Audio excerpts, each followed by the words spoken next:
Hi, my name is Reina Ayala Alvarez, and today I will be discussing English language learner strategies for my case study that I did on my observations on Regina.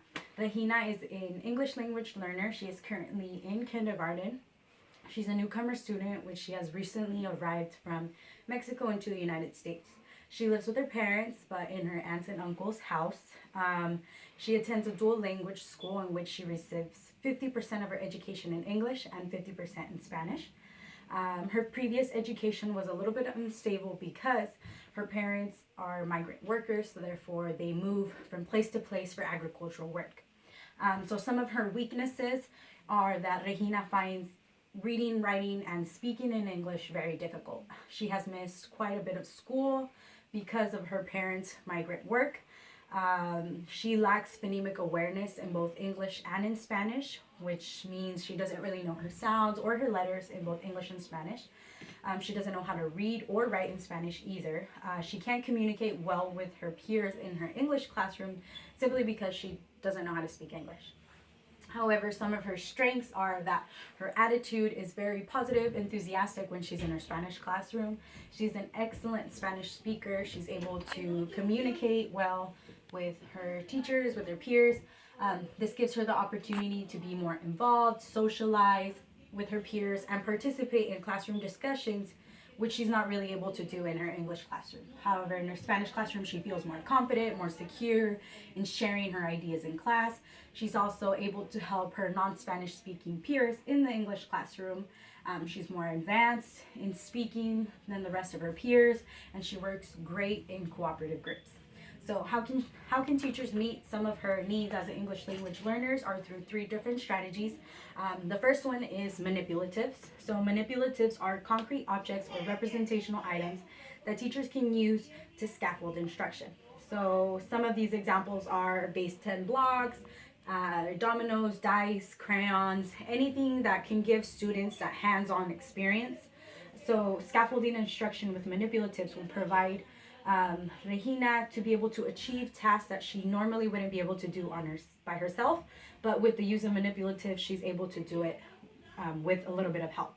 So by using manipulatives, Regina will be able to build connections and understand complex materials, also abstract materials that she needs to have that hands-on experience to be able to understand.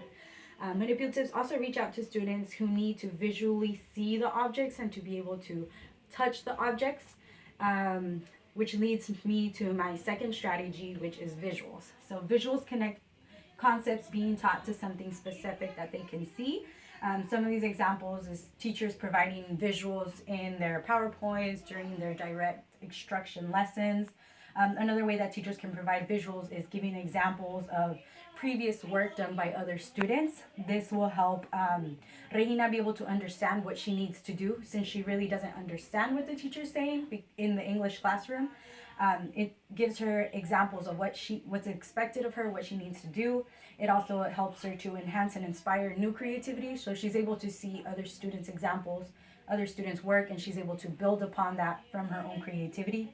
This also prevents common mistakes. So by providing examples of students who have maybe done a few mistakes in the classroom, the teacher can say, no, you don't spell cat with a K, and therefore she's able to learn from that experience without having to make the mistake herself.